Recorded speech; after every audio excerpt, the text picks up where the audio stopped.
Hey guys, today we're going to be talking about a topic that I know all of you are very excited about, and that is sales tax on Amazon.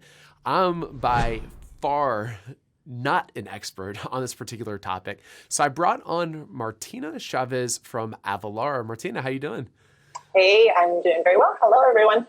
Maybe we just start off by just real quick tell a little bit more about who you are, Martina, and what you do. Sure, absolutely.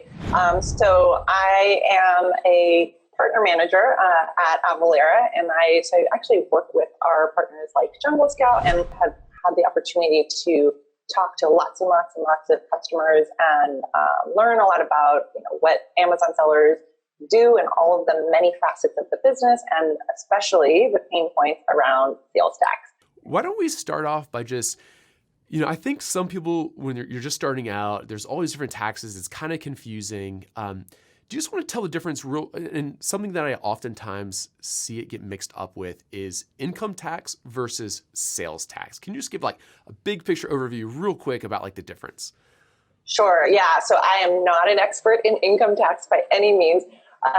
Primarily, I mean, they are different. So that's number one, not the same thing. So sales tax is applicable when you are making a sale on Amazon, tangible goods through your Amazon account. If someone is buying that in the United States or globally, depending on where you are obligated to collect sales tax, which we'll get into that, you're required to ask the customer to pay that sales tax, and then you become the kind of the middle person to remit it and file it to the appropriate locality. And an income tax is completely different than that. That's based on the amount of money that you make, your profit from your business, and your requirement to pay that income tax against the profit itself, not the sale of the good.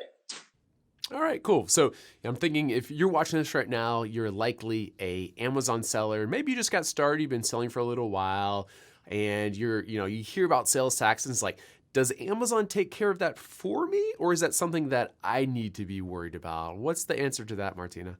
Amazon does not automatically start collecting sales tax for a seller.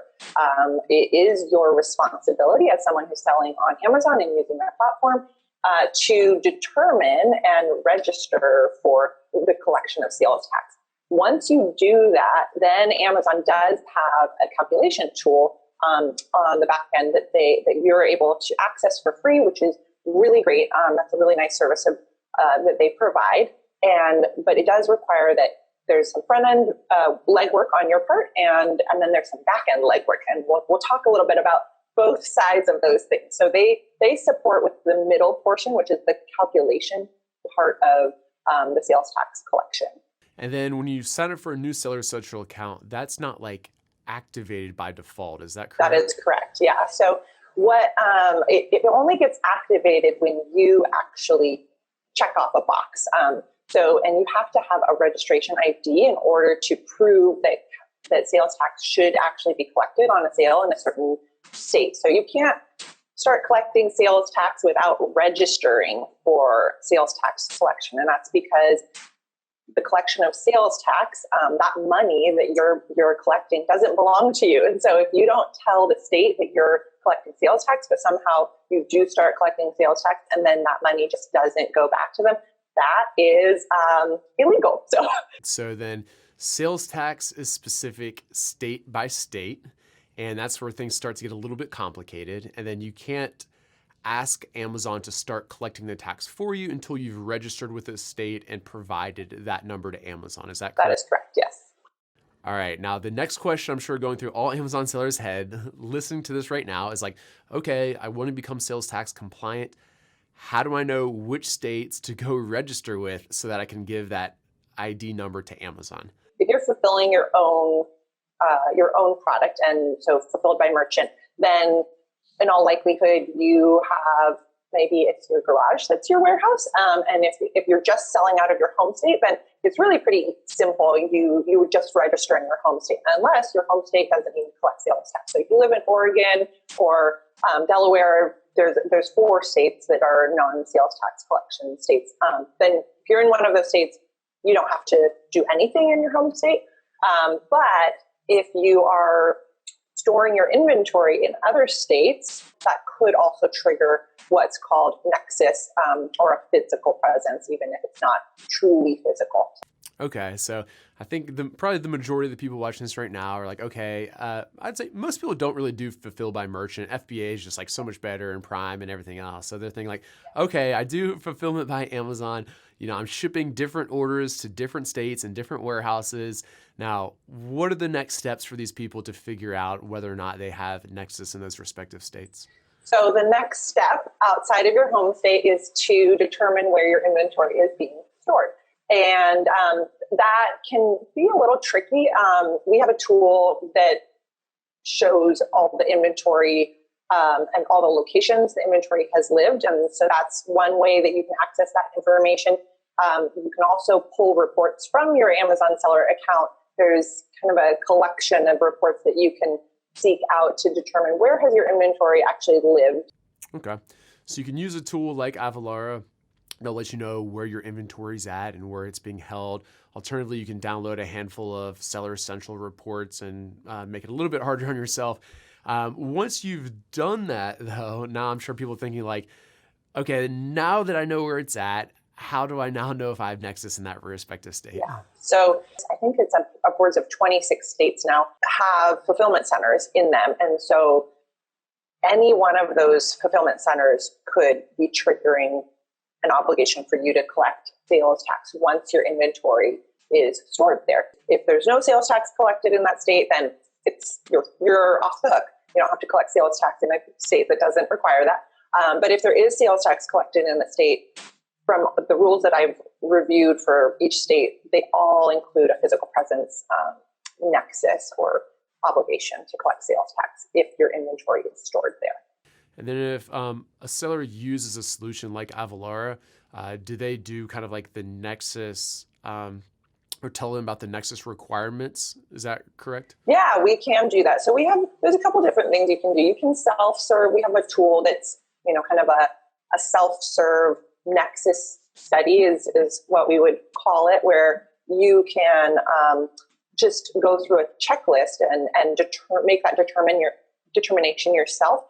But we also have a professional services team on staff that will support someone in making those determinations. And it's, it is an official study where someone would go through all of the states that inventory is stored and actually give you an official determination that says, yes, you do have an obligation to collect sales tax in XYZ state. So it's your choice whether you want to have someone do that for you or if you want to just kind of make that determination on your own in these initial stages.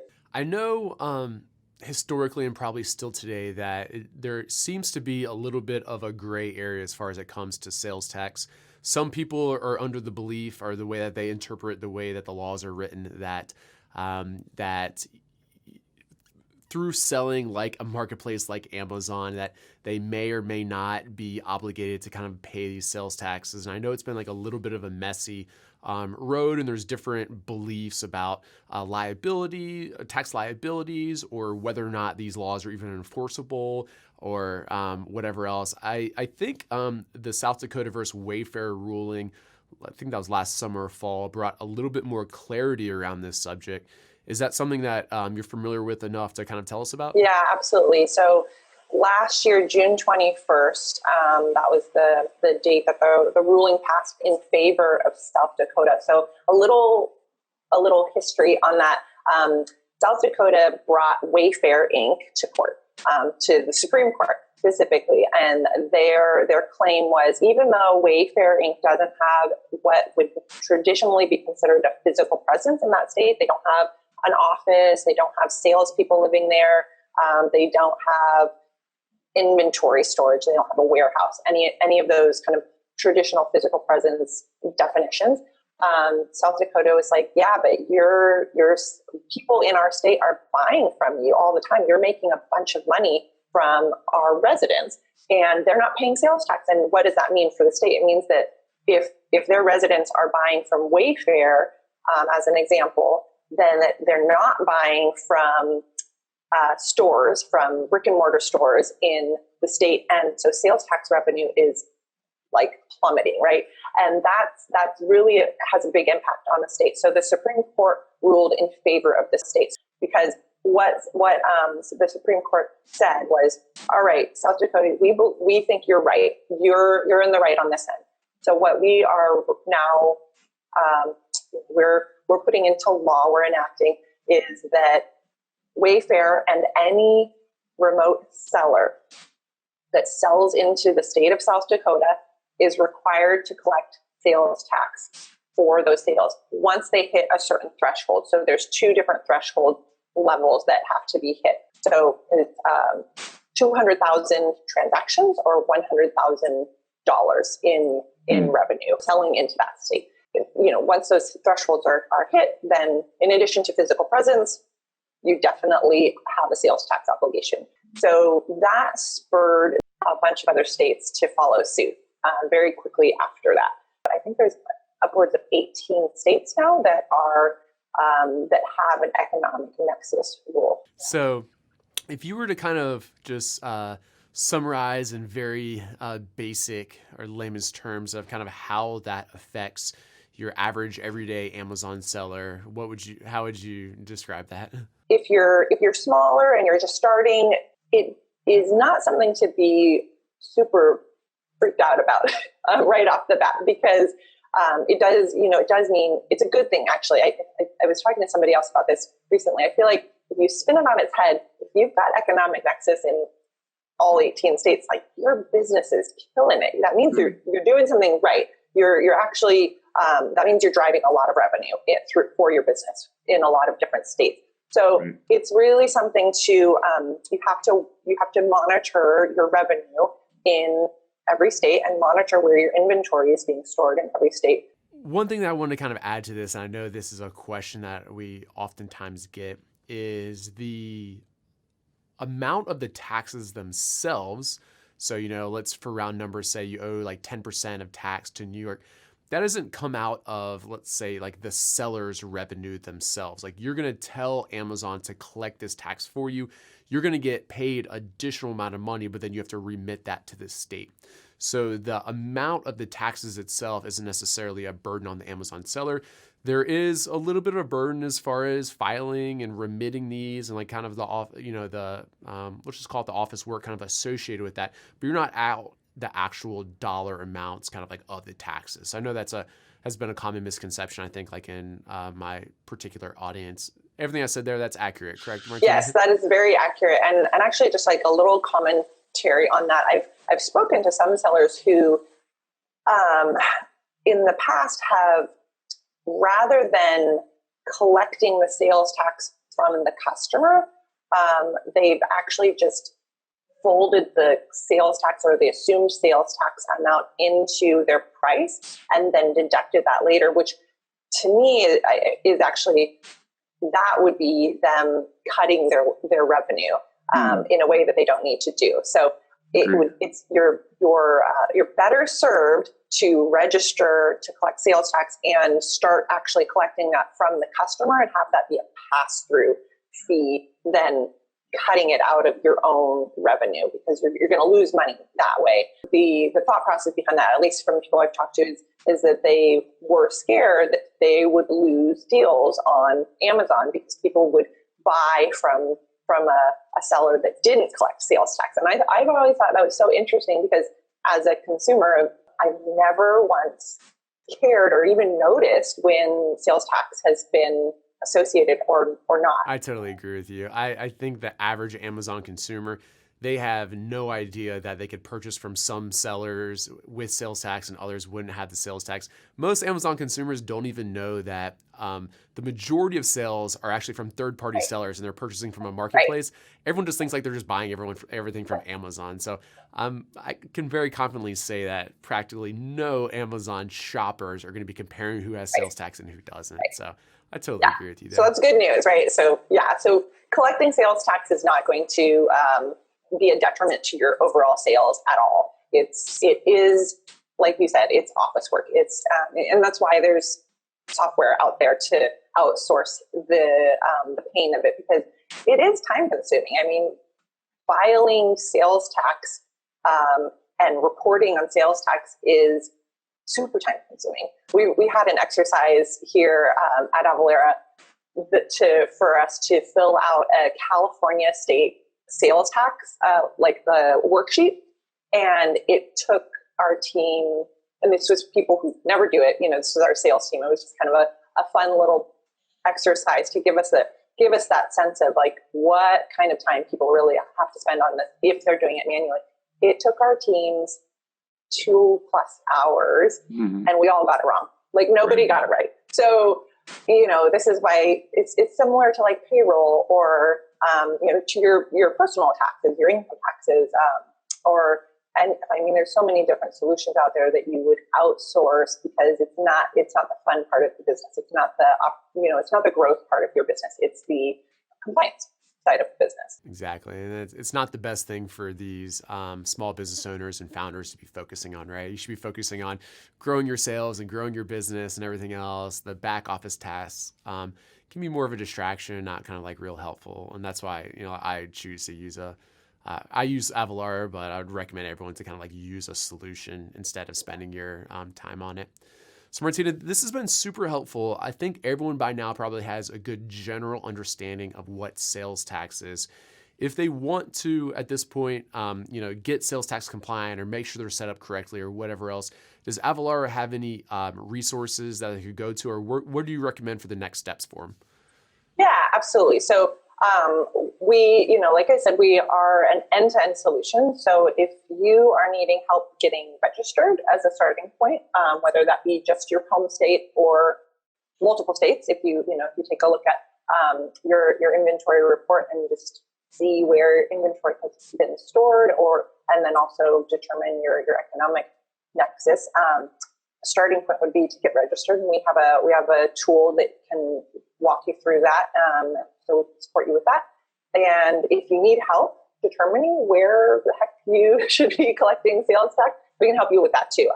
So we have online tools, and we also have people that can talk to you and support you along the way. So those, that first step is just figuring out where you need to collect sales tax, and we have lots of resources and guides. And then getting registered, again, we can help with that. We have a tool for that, and then starting the collection process. That's part of your Amazon seller resources. So that's you going into your seller account and setting that up, checking those boxes once you have your registration IDs. And then the final stage of it all is filing and remitting the sales tax that you've actually collected based on the different filing periods for each state. So some states want the money really frequently. They want it monthly. Texas is one of those states, for example. And some states want it quarterly. Some states want it annually. So all of those little pieces you'll learn that once you get registered. The state will tell you how frequently they want you to send them the money that you've collected, and we can help with that as well. We have a filing tool to make that really easy for you. So you get your pick at solutions with Avalara. You can use one or all of our solutions, and I'll make sure you have all the information on how to get there. And of course, you can always check out avalara.com. They have tons of free resources on their site. So Martina, thank you very much for coming on. I also want to give a huge thanks to Avalara for sponsoring the 5-minute pitch. So if you guys aren't familiar with the 5-minute pitch, you can just search for it on YouTube, 5-minute pitch, and find all the episodes. But it's a Shark Tank style competition where small businesses, probably like yourself, pitch to myself and a panel of judges. And at the end of each season, we give one lucky winner a $50,000 prize for them to invest in their business. And we're able to give away this money thanks to sponsors like Avalara. So thank you very much for supporting entrepreneurs and small businesses. And thank you very much for educating us about sales tax. Absolutely. It's been my pleasure. All right. Have a nice day. Yeah, you too. Bye, guys.